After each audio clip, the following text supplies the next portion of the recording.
Ada berapa jumlah rukun qauli dalam salat? Aqwalun ay khamsatun. Jadi rukun qauli atau ucapan yang wajib dibaca pada saat salat itu ada 5. Di antaranya fal aqwal takbiratul ihram. Ketika kita takbiratul ihram, maka ucapan takbir tersebut itu wajib untuk dilafazkan. Allahu Akbar. Jadi yang wajib itu hanya sebatas ucapannya, bukan mengangkat tangannya. Maka kita kalau seandainya pergi ke Masjidil Haram, Masjid Nabawi, di saat itu kita akan menemukan banyak variasi orang yang sedang sholat. Tata cara yang mereka lakukan itu berbeda-beda. Sebagaimana di dalam madhab selain Imam Syafi'i itu ada di antaranya yang ketika takbiratul ihram memang tidak disunnahkan untuk mengangkat tangan. Jadi ketika mereka sholat sudah dalam keadaan berdiri tegak, hanya sebatas mengucapkan secara lisan Allahu Akbar, langsung dia bersedekap. Itu pun boleh kita lakukan. Karena dalam madhab Syafi'i mengangkat tangannya hukumnya adalah sunnah. Jalan menuju ke saf, tiba-tiba Allahu Akbar. Ada orang ngelihat, ya setelah sholat ditegur, lu sholat kagak sah. Emang apa? Tadi lu kagak ngangkat tangan pas takbir, elunya yang kagak ngaji. Begitu, simple.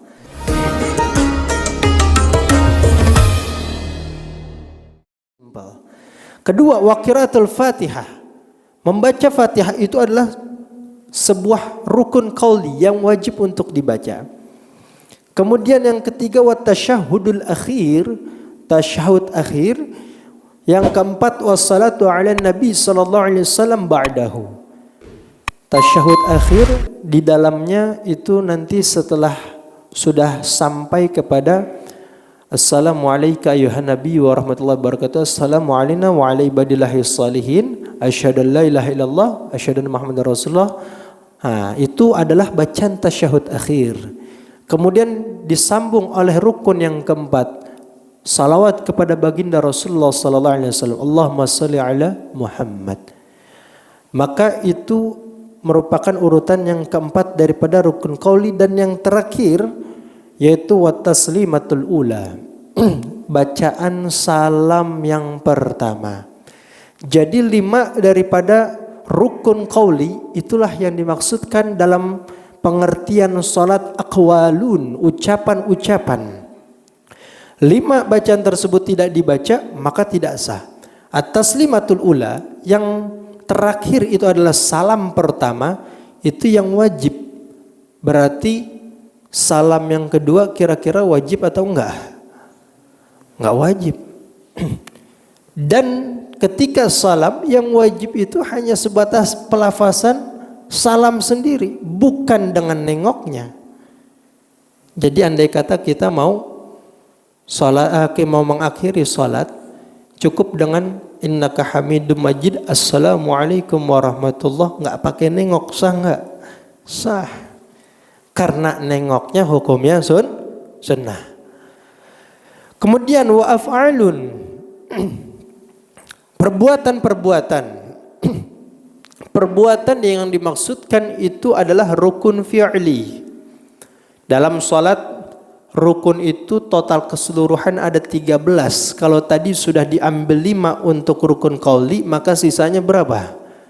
8 diantaranya fal aqwal, fal af'al, an-niyatu li'annaha fi'lun qalbi wal qiyam wal ruku' wal i'tidal was sujud marratin wal julus baina sajdatain.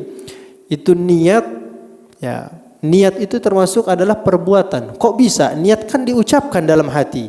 Ya, memang dia itu secara zahirnya diucapkan dalam hati, namun ternyata niat itu dimasukkan kategori sebagai pekerjaan bukan ucapan, karena li'annaha fi'lun qalbi.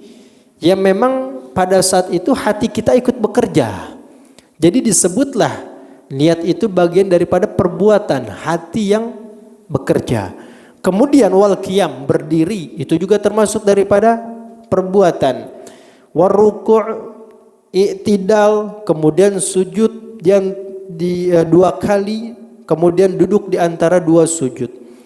Nah, itu semua adalah perbuatan-perbuatan dalam salat. Satu rukun di antara perbuatan tersebut tidak dilaksanakan, maka salat seseorang itu dianggap tidak sah. Kemudian lantas dari pengertian tersebut ada pertanyaan. Bagaimana kalau seandainya orang yang sholat itu adalah orang yang bisu? Dia kan gak bisa ngomong, gak bisa mengucapkan lafaz. Apakah orang sholat yang bisu tersebut itu dia dikatakan sah sholatnya atau tidak? Karena ini menjadi perdebatan antar ulama. Ini kalau andai kata tadi pengertian sholat dikatakan aqwal wa af'al, padahal gak semua orang sholat itu bisa melakukan perbuatan dan juga mengucapkan lafaz-lafaz. Maka kemudian dijawab, wa ujiba bi anna ijtima'il aqwali wal af'al innama huwa bihasabil ghalib.